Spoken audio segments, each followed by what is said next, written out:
Welcome back to the Behind Their Business podcast, or welcome to the show if this is your first time listening. I am really looking forward to this conversation with our guest because this is a unique conversation that a lot of people, moms especially, are going to resonate with, and something that's not really talked about publicly or openly.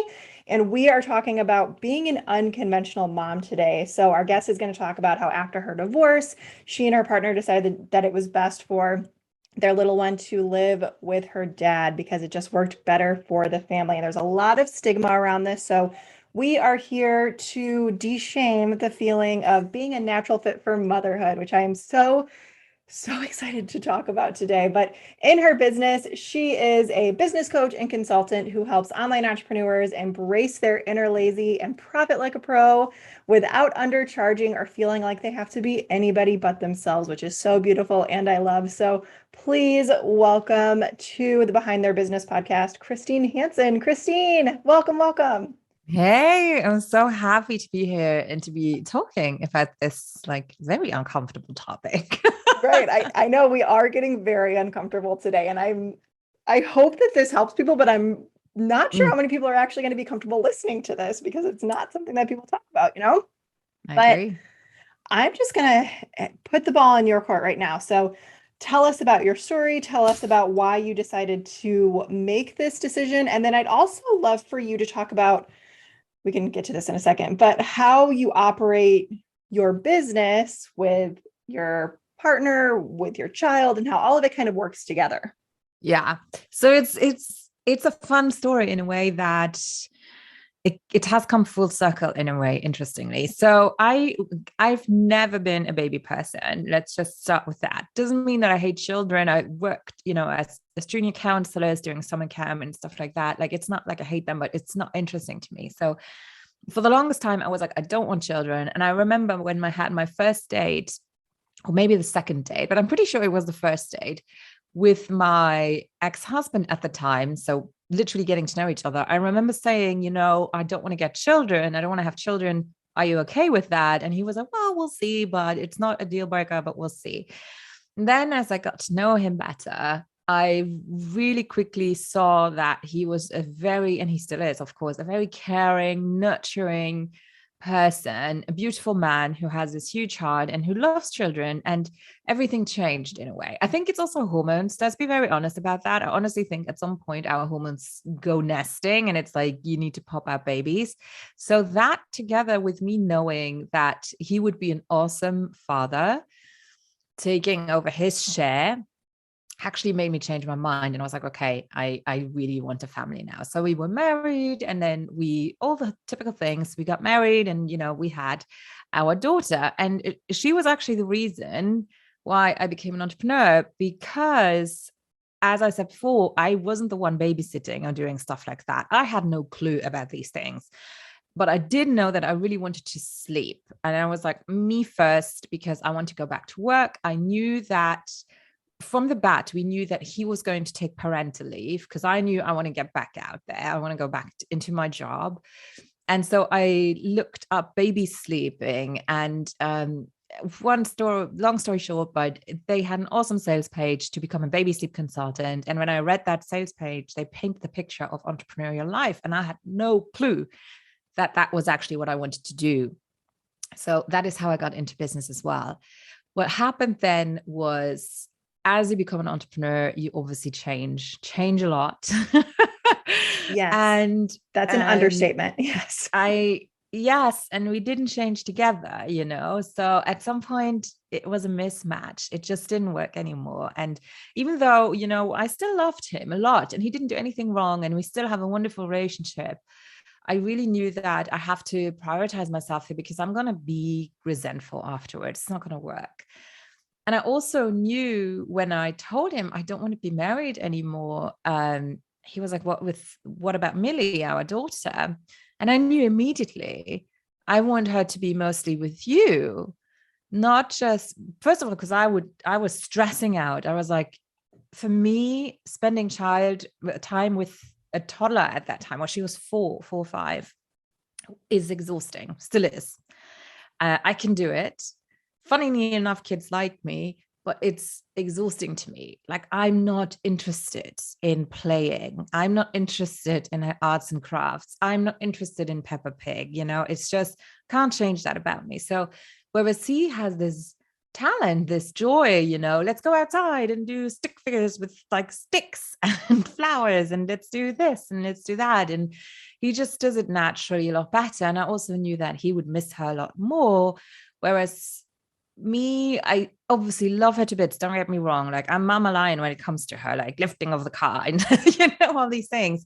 But I was like, I don't need as much time, necessarily. So when I told him I wanted to be more with you, actually, he was like, sigh of relief. And he was like, okay. So it was very clear in a way. Yes, it was sad that, we were breaking up, but it was also very clear that, okay, she's going to be messy with me, that then it's fine in a way, you know what I mean? And it was a trip for me because obviously you have the typical, okay, I'm proud, I'm happy that I do what I want because I want to live a way that's authentic, and I want her to see all the different facets of life, because pretty much all of my family is fairly conventional, in academics or, some very traditional jobs. I'm the crazy one, who does her own thing. And I wanted to see all of it and whatever she wants to choose afterwards. But how can I be a good mother, honest, if I don't live a life that's true to me? So even though I knew that, the reactions that I would get when I'd say she lives with her dad, I honestly felt every time the people would, and it might have been in my head as well, right? Looked at me as in, what's wrong with her? Is she a drug addict? Does she have like a record? Did the kid get taken away from her? Why isn't she living with her? And very often I got the question, oh, so how do you feel about that? And it's like, well, if I was a guy saying my daughter lives with her mother, nobody would even question it. So it wasn't easy, but it's absolutely the perfect thing for us to do. And even though we do have it regulated by the courts we gave in, and even there, I remember sitting in the courtroom and the judge automatically read. So the main, it's in French, but it was like the main custody it's not custody. We have joint custody, but the main place of residence, I think, exactly. The main place of residence is going to be with a mother. And we were like, no. And she was like, oh. And then she read it again. Oh no, it says with the father. And it was again like, yes. And it was like, it's fine. We're fine. We want it that way. But it was quite a ride. And so now, even though we have it organized legally, it's pretty much off the cuff. We have it regulated with her school times, how I work.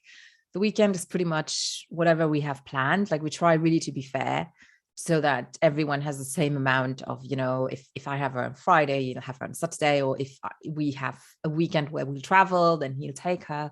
So it's all very amicable, which I know is super helpful, very helpful, because I've just recently seen people with divorce where it was anything but, which I think is a different story. But it's still, to me, she knows that's how I work. She knows that's my mother. She is like that. I travel a lot for business when I can. Even that she's used to. She's used to me being gone up to 2 weeks. That's pretty much the maximum. After that gets more difficult. She's turning 8 now, which I want her to see those things. I want her to have a role model in a way who's like, I love her fiercely and deeply. And I tell her all the time, because my parents didn't. I know that they did love me, but it's just a different generation, right? It's like, oh, you don't say these things. And she knows.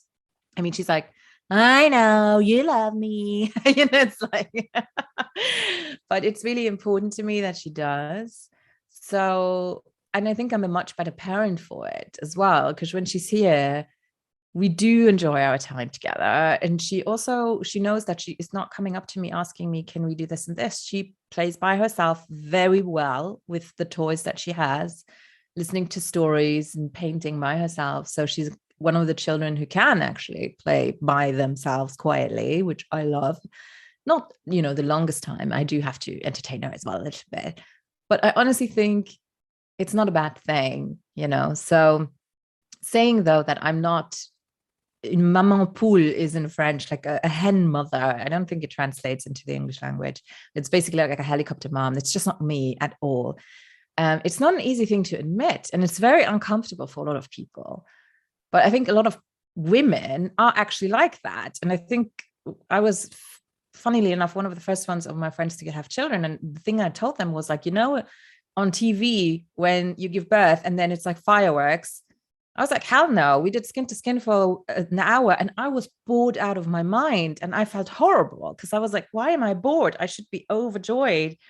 And I realized, yes, you become a mother, but it doesn't mean that you're immediately incredibly infatuated and that you have fireworks, So I wanted to tell people, women, that, because you feel like, I honestly felt like an alien. I was like, why I'm not feeling like the sound of music constantly right now, So Yeah, I think it's important to talk about that a little bit. I absolutely agree. A couple of months ago, when we were talking about having you on the show and talking about this, I was like, I knew that we had to bring this conversation into the world because I had a similar birth experience in a way where I had my son, but like you said, like in TV shows and movies, it's like these fireworks and you're in love with your child from the moment that you meet them.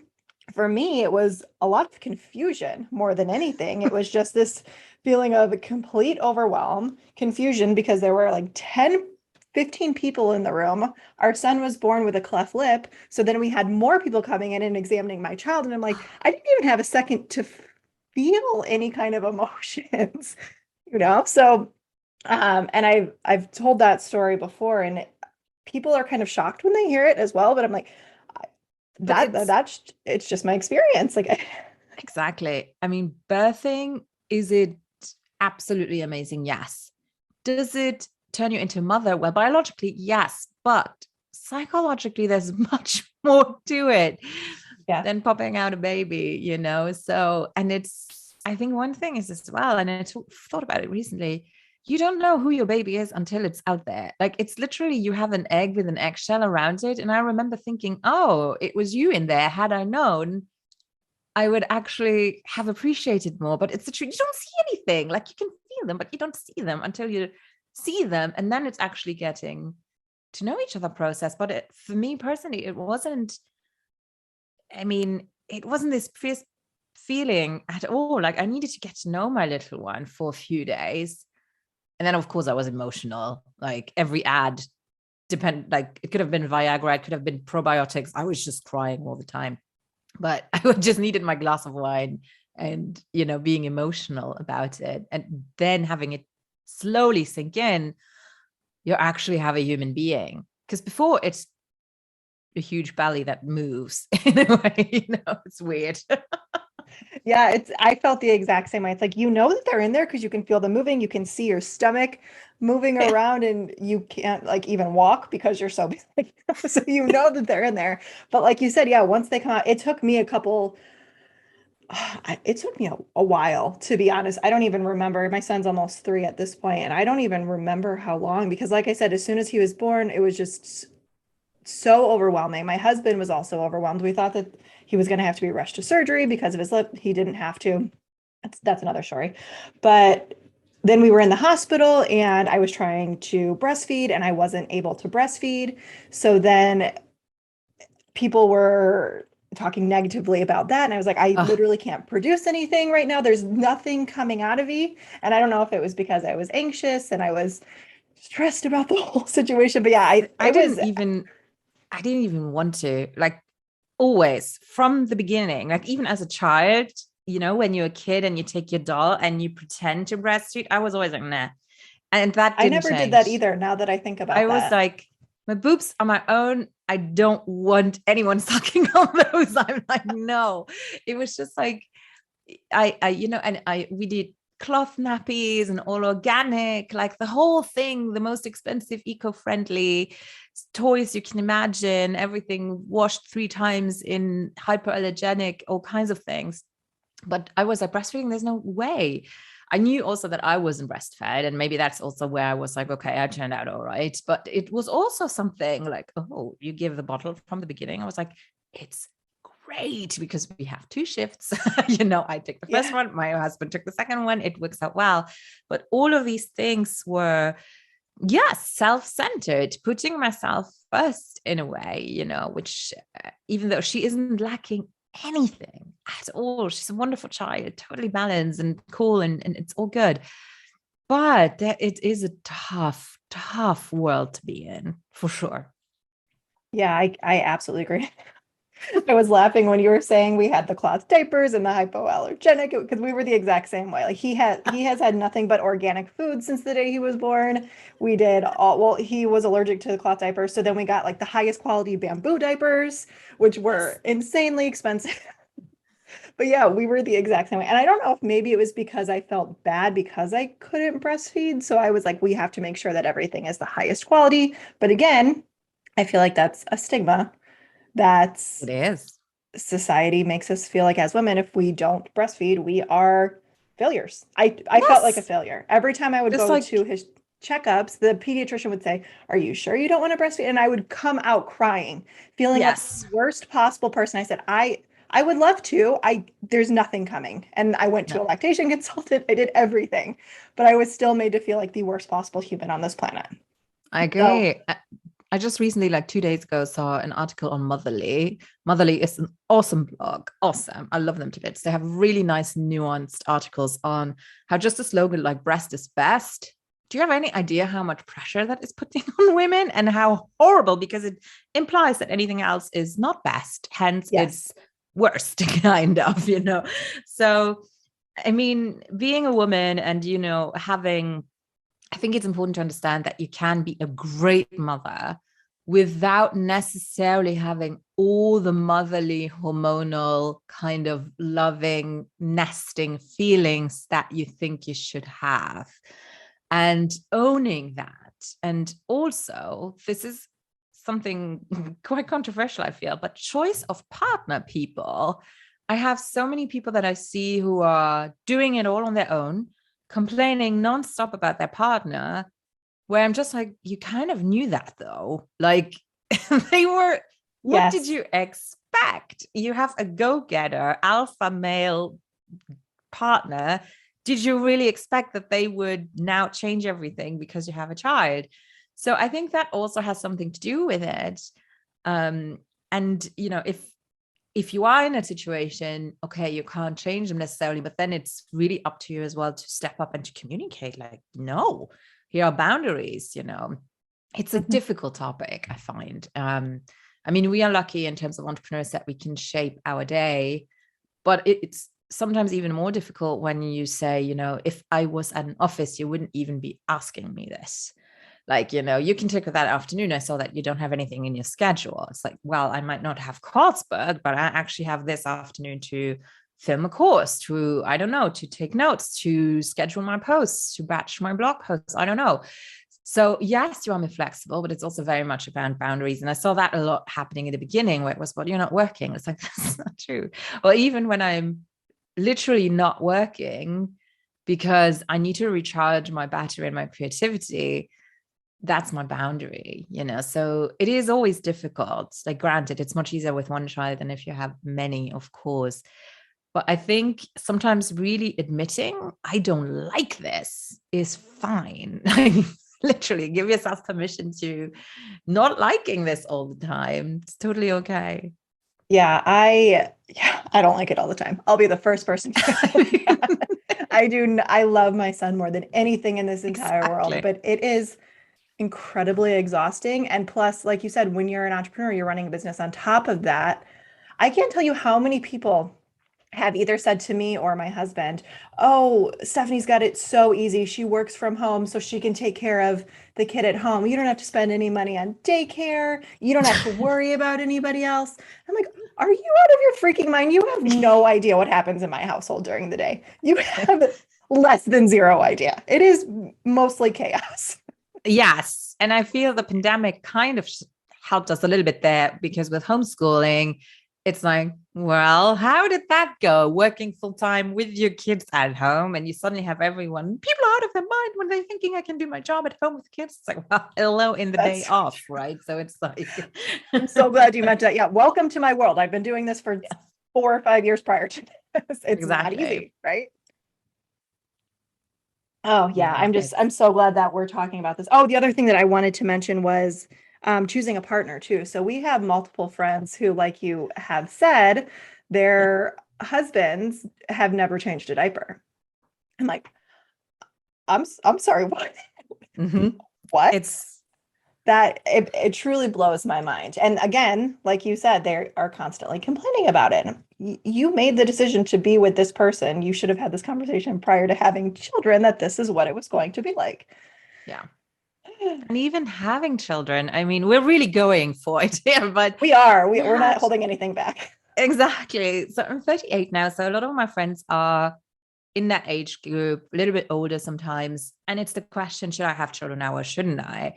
Where I can see that the woman is rather, I'm not sure. And honestly, this is maybe horrible to say, but I don't think if you never had it, you don't miss it if you don't really, really, really want it from the start. So I think there are definitely women who from the beginning know I want to have children. Like my purpose on earth is to have children. It's really important to me. I really want that. But there are a lot of us who don't. And I think that it's more social convention creeping in. And the question that I then like to ask is, what is going to be worse? You actually not being sure if you want to have children and then not having any, or having them and then regretting it. So I think that's really terrible. And it happens. Like let's not kid each other. There are women who literally suffer from having their children. They don't like it. And it's like, how is that possible biologically? It's like, no, screw biology. It's not. It's like, we have people doing horrible things to their children in the world, and it's a horrible topic, but it exists. So sometimes I feel like if you don't never had it, you don't necessarily really miss it that much. So it's also where I can't tell anyone, no, you shouldn't have children. But I can tell someone, if you really don't have the urge and if you don't feel like you want them, then you have the permission not to have them. So I think that's maybe a better way of putting it. But it's a tricky topic, and I feel we don't talk about it because it's against supposed human nature, which I don't think it is. It's more about social convention, most likely, than just human nature. So I might go, probably offending a lot of people, which is but it's just how I think. We probably are, but honestly, this is something that needs to be talked about because I think that there are more people who have been wanting to hear this conversation and who agree with us than are actively talking about it, Yeah, especially in the entrepreneurship world, because we are doing insane things in this world. It's not I like we can know. just go to a go to drop our kids off at daycare, go to our job, come home. Like even if we're at home in the evenings, there are still times when emergencies can pop up and we have to keep working, right? Like it doesn't happen Exactly. very often, but I mean, we are the owners of our companies. We are the Yeah. CEOs of our businesses. We are responsible for all of that. Yeah. And to your point, I also think that I know you mentioned the FOMO aspect of it, but I also think that there are women, especially in their late 30s when the clock is ticking. Oh, I hate that phrase so much, but It's true, but it's shit. Yes. it is, yes. But who are feeling like, well, maybe in a couple more years I'll want to have kids. So I may as well just Mm. have them right now. My mom really wants grandkids. I want to give her a grandkid. But to your point, like you said, we can't tell anybody what to do. And I never want to tell anybody what to do. No, It's a completely personal decision. But regardless of whatever your decision is, just know that you are making the right decision. Just go with your gut. And at least from our perspective, you will not be judged by us. exactly. No, not at Yeah. all. But it's the same thing. I think when I'm saying you don't know what you're missing when if you never had it. Obviously, I have my daughter, and she's like my heart outside of my chest. Like literally, if anything happens to her, I'm gonna kill someone. Like it's like Mama Bear coming full out there, and she's my everything. She's my reason for everything. However, if I had never had her, and I was now a 30-year-old childless woman, I don't think I'd be miserable. I would have my business, I would have other things. That is me. My gut feeling that I know, is my life more rich because I have her? Yes, because she is there, like, and I won't give her back, for sure. And I don't want her ever to have the feeling like I resent her, not at all. But if it hadn't worked, and we tried for a second baby, and that second baby never happened, and we tried it all, like insemination, in vitro, the whole thing didn't work. I think also psychologically, probably because I maybe didn't want one in the end. Am I missing now that I have a second child? No, not at all. Like the miscarriage is, yes, it's still sad, but in the end, it's just no, so I don't miss it. So I think that is also something that it's sometimes difficult to put it eloquently, but I hope it will help some people who might have this idea, but will I regret it? And I think if you deep down, if I actually don't have any maternal feelings right now, I might just want it because I'm missing out, or because my partner really wants it and everyone else wants it, or people look at me funny if I don't have kids, or I have to constantly explain why I don't. Put yourself first. Again, it's really important, because this is a decision that is going to fuck up the first few years of when they're born, and it doesn't get easier. Like you have a whole lot of different problems that come up later. It is a huge commitment, the biggest one you ever take. Yeah, absolutely. I completely agree with that. And I also just really quickly want to say that for those who have, or who are wanting children, or who have maybe even suffered from miscarriages, please do not be offended by what we are saying. No, I mean, no, We are not not at speaking all. to that at all. It has Exactly. nothing, No, I it has mean, there's nothing to do nothing, with that. no, there's nothing more terrible than not being able to have a child, like if when you want one. And I totally feel you guys, like I really, really do. But it's a different conversation, like you might also say you're so lucky that you were able to. I know I'm very, very grateful for that. Like, don't get me Yes. wrong. I my little one, she's, as I said, everything. But it's just to be very honest about that. Not everything is black and white, and not just because you're a woman, you're automatically a mother who's a mother hen, who's like completely automatically gifted in arts and crafts and cooking food and vegetables that kids like honestly, that's still a miracle to me. So it's like, I don't know how people do it. I don't know how anybody does that either. But yes, I my don't son is know. my entire world as well. And I am so grateful that I have him. And I hope that we do have another child someday. But that is my personal decision, right? Yes. That is my own decision. But we talked about so much. Oh, We opened so many different doors in this episode, but I'm glad that we did. I'm glad that we kind of brought this topic out into the open, because I don't know anybody talking about this. So thank you again for being here. Before we thank wrap up, you. is there anything else that you just want to say to the audience? Any lessons that you learned maybe? I mean, if you have something kind to say, or if you want to reach out to me to talk about this, then absolutely do. If you don't agree, don't get in touch with me to lecture me. Like, just, it's like, if you don't have anything nice to say, then don't. Because Yes, I I'm agree with very that. much aware that I've opened a can of worms here and a Pandora's box of emotions and feelings. But I do know when people think like me, then please get in touch. Let's talk about it. Let's encourage, let's support each other. I'm absolutely here for And it. that leads perfectly into my next question, is where is the best place for people to connect with you? The best days is always christinemeansbusiness.com, which is my digital hub. And you will find all the links to my social media. Anything you will need is on there. Amazing. And we will link to all those in the show notes as well. So thank you. Thank you again for being here, Christine. This was such a good and important conversation.